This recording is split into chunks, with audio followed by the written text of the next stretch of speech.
sturdy and you'll probably hear more sharing. I've been thinking this week about the privilege that I have to be sitting in the front row every day, witnessing miracles of God through Christ Jesus. And I sometimes take a little time to reflect during the week about how amazing it is to see what God is doing in people's lives and what God has done in my own life. My encounters this week, they range from people who are on the edge of despair to people who have witnessed the miracle of recovery one day at a time. I visited 2 men in the hospital this week who have made Lighthouse their church home, who are now conscious after lying unconscious in ICU for over a month. And I had a chance to meet a couple of people this week whose spiritual journey has led them away from the church and away from faith in Jesus Christ. And I'm going to tell you about one of those conversations in just a moment. But I always find that it's interesting. I don't know that I used to be as observant at what God was doing in people's lives as I am now. Maybe it's partly by where I am in my own life and in my own recovery and what God has done in my own life. I'm learning to see that one of the ways that Jesus miraculously works is to bring people together. And I'm learning to see that on a more regular basis. And it all begins with a chance encounter. And one of the things that this has been a big transition in my own journey. I used to think that God has brought this person into my life because I'm so amazing and wonderful, and God knew that I had something that I could offer this person right now. Or God brought this person into our church because our church is so awesome and wonderful that we've got something that this person needs in their life right now. And actually what I've come to learn that more often than not, God works in the relationships and the encounters that I have in order to teach me something. So I'm at Caribou this week in my office, and I'm sitting there one afternoon with a commentary on the Gospel of John open, and I'm doing a little studying and preparing for our time together today. Next to me in one of the cushy chairs is another man who is sitting there doing something on his tablet. He's well dressed, and we had said hi, but that was pretty much it. And somebody pointed out to me when this gentleman got up and went to, I think, fill his coffee cup again or something. Somebody pointed out to me that, do you know who that is? And obviously I didn't. It was a well-known and fairly prominent person in the business community here in Farmer Moorhead. And he came back, and I kind of kept doing my stuff, and he kept doing his stuff, and then we entered this little conversation. And I put my book down. I'm really bad at, some of you might be like this too, I'm really bad at sometimes still trying to do what I'm doing and have a conversation. I hate it when people do that to me. So I put my book down, my phone down, and we entered this conversation, and we told each other what we do. And then in the midst of that, he shared a Bible verse. He quoted a Bible verse. And as the conversation went on, I said, well, you must be a churchgoer or a Christian. He quoted a Bible verse. And then we entered this deep conversation. It was really fascinating. I've had this conversation many times. This deep conversation about his spiritual life and what he does believe about Jesus and what he doesn't believe about Jesus.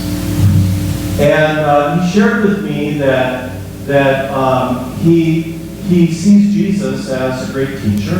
I see Jesus as a great teacher. And as somebody to imitate.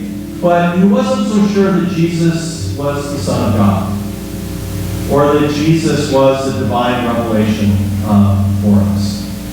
And I thought, man, that is so interesting, And I had just read, not too long before this conversation, I had just read in the commentary that I was reading for preparation for today, I had just read these words that really kind of jumped out at me. And this is where I realized that maybe this conversation was for me to benefit by.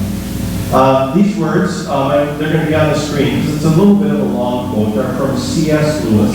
Some of you may know this quote. It's a very famous quote that he said that. But literally what he's saying is that you can't, he feels you can't really just view Jesus as a great teacher because of what he said. That Jesus indeed was a great teacher, but that he was more than that. So he says, I'm trying here to prevent anyone saying the really foolish things that people often say about Jesus.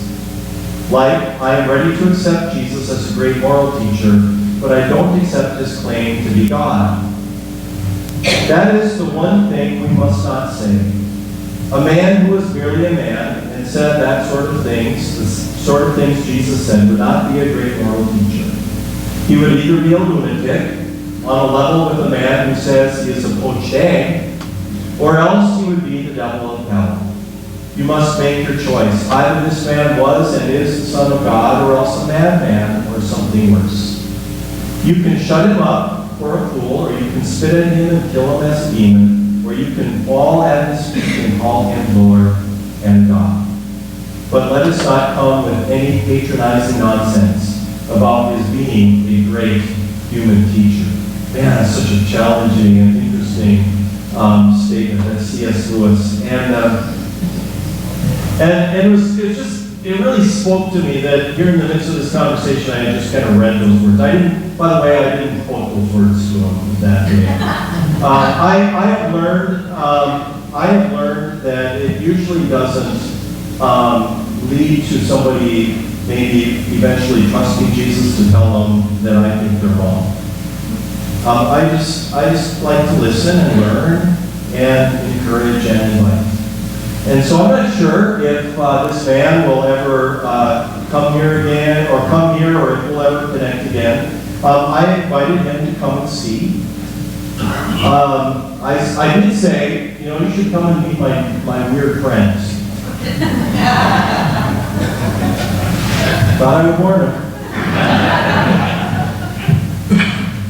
And I did say, because you'll be able to see some lives being transformed before your very eyes.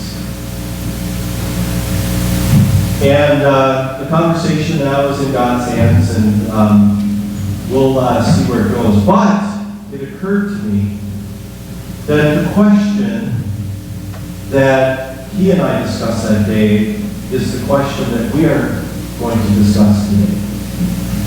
And though that conversation is now in God's hands, the very question that he and I discussed is in our hands this morning.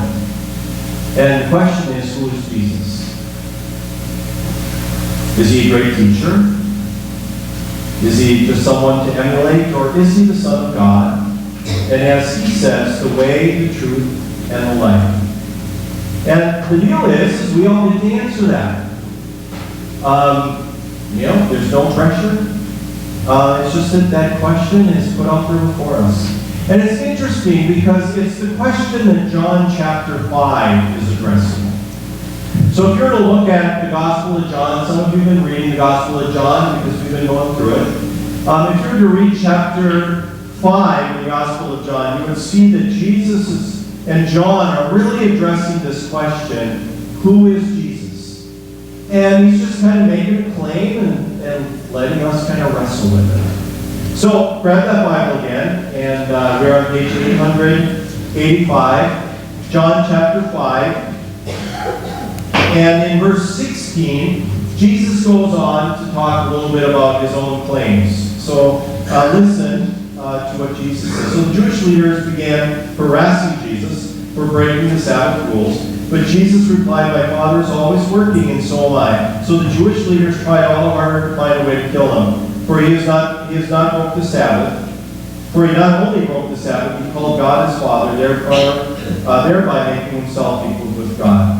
So Jesus explained, I tell you the truth, the Son can do nothing by himself. He does only what he sees the Father doing. Whatever the Father does, the Son also does. For the Father loves the Son and shows him everything he is doing. In fact, the Father will show him how to do even greater works than healing this man. Then you will truly be astonished. For just as the Father gives life to those he raised from the dead, so the Son gives life to anyone he wants. In addition, the Father judges no one. Instead, he gives the Son absolute authority to judge. So Jesus is God himself here on the earth at that time. So that everyone will honor the Son just as they honor the Father. Anyone who does not honor the Son is certainly not honoring the Father who sent him. I tell you the truth. Those who listen to my message and believe in God who sent me will have eternal life. They will never be condemned for their sins, for they have already passed from death into life.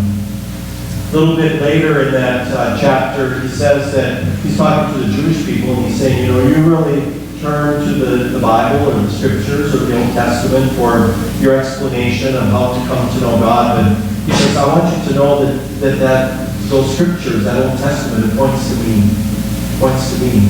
And so what Jesus is saying is that, and he's even clearer about that later in John, we'll see that. What he's saying is that if you want to know God, then look to me. And so we're kind of left with that question, who do you say Jesus is? In some ways, to understand John and what he writes here, you have to know what his readers were facing 2,000 years ago. They were being persecuted for their faith. They were being told that Jesus might have been a prophet or a great teacher, but that he wasn't God's Son. He was not a divine revelation from God. And so they were being told either deny that and face harm, or pay the consequences. So John writes recounting this healing story that we read today, and Jesus' own words to convey to his readers Jesus' claim. And so it's up to us to decide for ourselves who you say Jesus is. I spend, as you know, a lot of time in the recovery community. And there we talk a lot about a higher power. That we should have a higher power, that we should find a higher power. Someone greater than me, or something greater than me, that can do for me what I can't do on my own. And we're told that we should have a higher power of our own understanding. Some of you are here today in that search. And what I'd like you to know is what I'd like to tell you is that my higher power is Jesus. And you not only can understand him, but you can know him and his healing power personally. And, it doesn't happen all of a sudden. It's a process. It's a journey. Some people have come here for months and months, even a year or more, before they came to say, you know what? I think Jesus is my higher power. Jesus came not only to teach us, but to reveal to us that God is a God of love and grace. He came to join us in our own pain and in our struggles and our brokenness. Jesus shares God's compassion for you and his respect for you. For Jesus never forces himself on us. It's one of the interesting things. Never forces himself on us. He respects us too much for that. He loves us too much for that. So rather what he does is he extends his hand and offers to walk with you and in doing so, he will guide you into a new and more hope-filled life. So, the message of Jesus' death on the cross is not that God simply removes our pain and our brokenness, but he redeems it by suffering and dying with us. That means that no sin is too great because his grace is greater. It means that no mistake that you have made is unredeemable because he is the great Redeemer. It means that no darkness is too dark because Jesus is the light of the world. And it means that despair is never the final answer because Jesus claims to have the final answer for us. You know, I always find it interesting, and human nature, that we want our healing and we want it quick. You know, I was thinking, Sharon, when you were sharing today, that those 100 and how many ever pounds, it would have been nice to have taken a pill and had them gone right away. It's not usually how God's healing power works. You know? Not usually. And you know, often we treat God like a paramedic. We call in crises and emergency. And what I want you to know before we look at this healing story is I want you to know that that's not how God usually operates. He might, and He can, but usually God's healing power comes not in removing all of the pain, but by joining us and walking with us through the pain and the struggles of our life. Ultimately, for those who believe in Jesus, there will be an amazing, instantaneous healing one day when we leave this life and go into the next. But until that time, on this side of eternity, we are going to know pain and struggles. And the way that God often deals with them is that through Jesus and the cross, He joins with us in them and walks through them with us. And uses our struggles to reveal Himself to us because He knows that it is going to be in those struggles that we realize that we are powerless and that we need to turn again. I want you to remember that. We're going to come back to that in just a minute. But I know that some of you are here today because you're searching for a paramedic. And that's not always how it works. But I do want to tell you how it does work. And so let's look at this healing story again. And I want to point out a few things that you may have missed and see if we can apply them to our own lives and struggles. So, we are in John chapter 5, beginning at verse 1. Follow along. Afterward, Jesus returned to Jerusalem for one of the Jewish holy days. Inside the city near the sheep gate was the pool of Bethesda with 5 covered porches. Crowds of sick people, blind, lame, or paralyzed, lay on the porches. They're really important.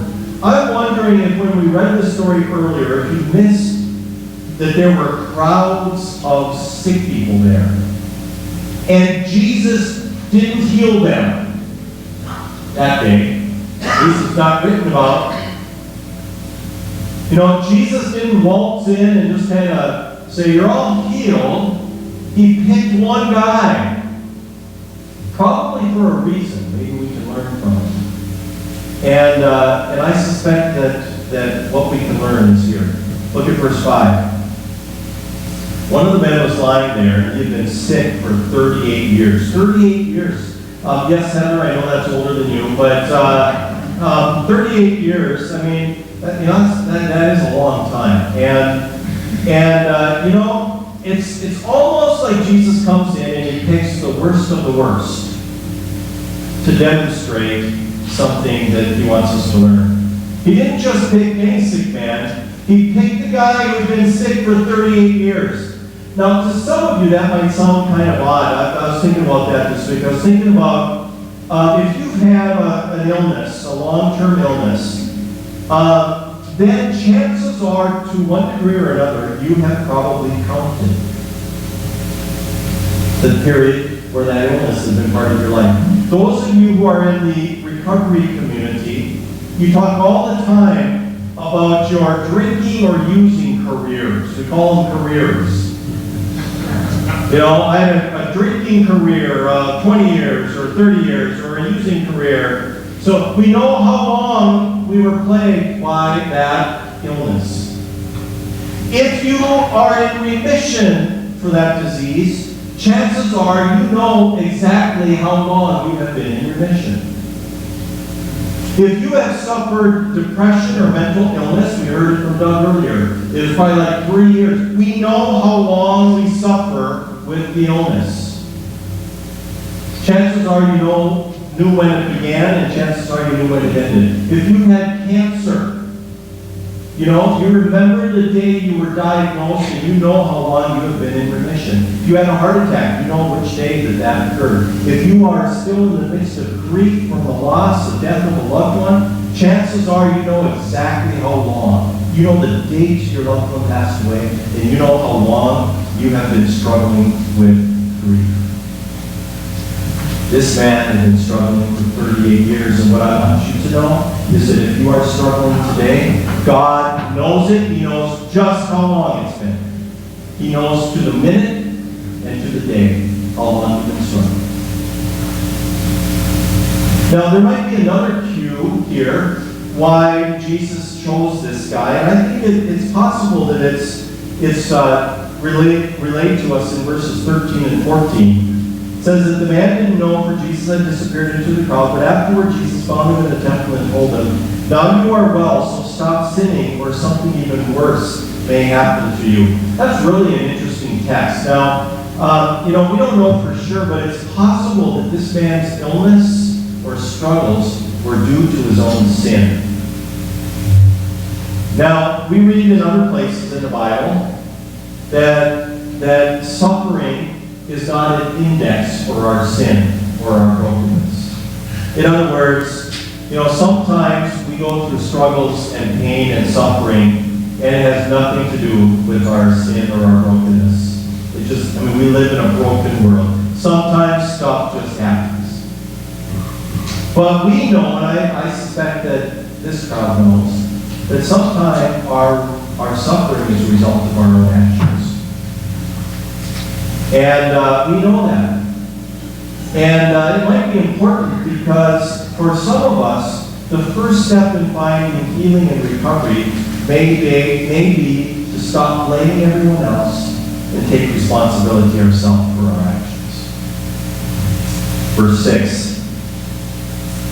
When Jesus saw him and he knew he had been ill for a long time, he asked him, "Would you like to get well?" Well, that's an interesting question. Like God, but it may not be God. I think that God actually asks everybody who's seeking recovery the same question: do you want to get well? It's an important question. Sometimes we really don't want to get well, right? Especially if our illness is due to our own actions. Sometimes we find comfort in what we know. Sometimes our illness and our depression paralyzes us and we can't plunge. Sometimes it becomes the norm for us, and the norm is better than what we don't know. This man, if healed, would probably have to start at whatever age he was in providing for himself. For 38 years he's been laying by the pool and begging, and people have been giving him money. But to be healed, it would be a whole different ballgame. So Jesus, out of respect, asks him, "Do you want to get well?" And he asks us to. Some of you are here because you're not well today. Been there. And you've maybe been trying to solve your own issues on your own, and maybe you've decided to give church a try, or Jesus a try. You've heard about the Lighthouse. Maybe it will help. Well, then today I'd like you to meet Jesus.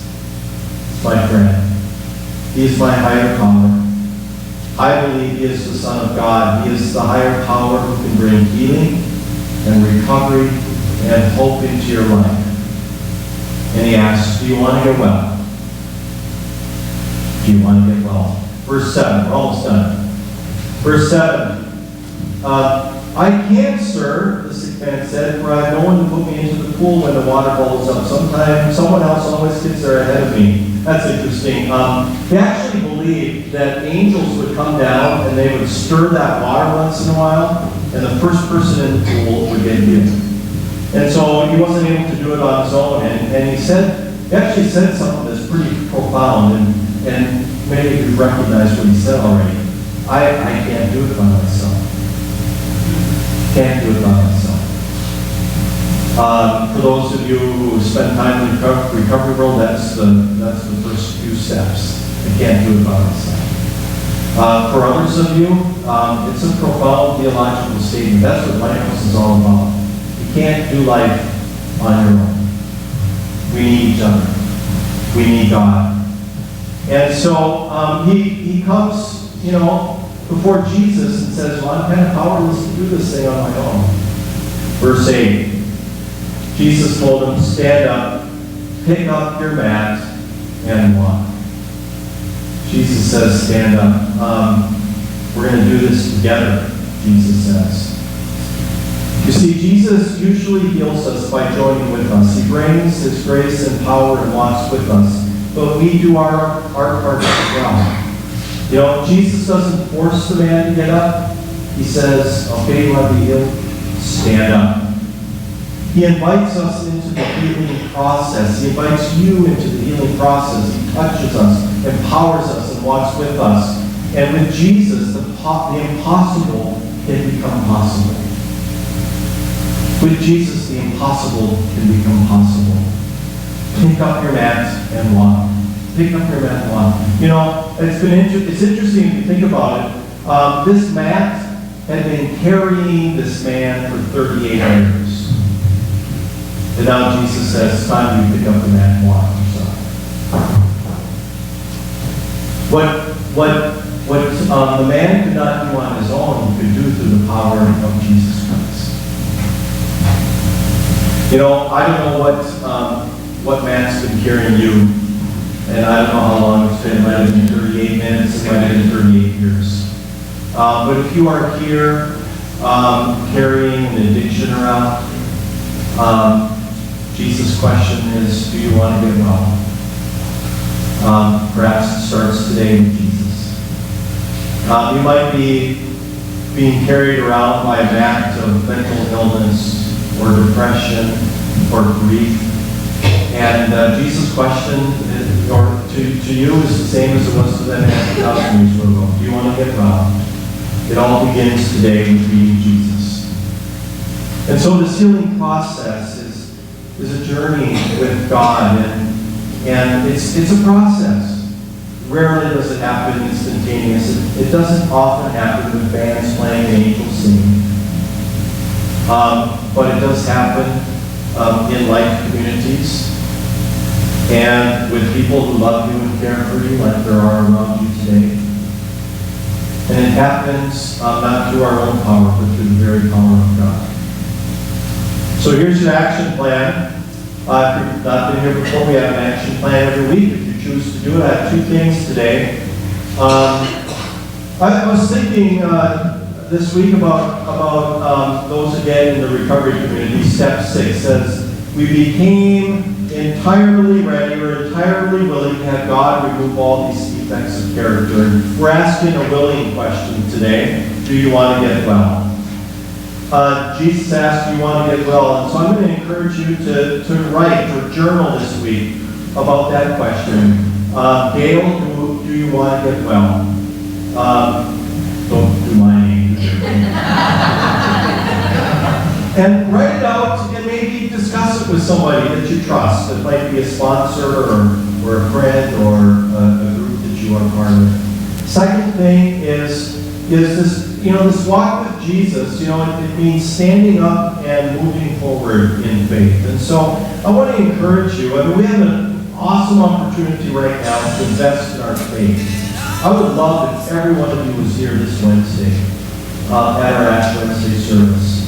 And maybe even to walk the Wednesdays after that, to make a commitment to, for these next weeks as I go up towards Easter, I'm going to invest something new in my relationship with Jesus Christ. All right, God bless you. I hope you have a great day. We're going to sing a closing song, and I am going to be up front. If anybody, since we talked about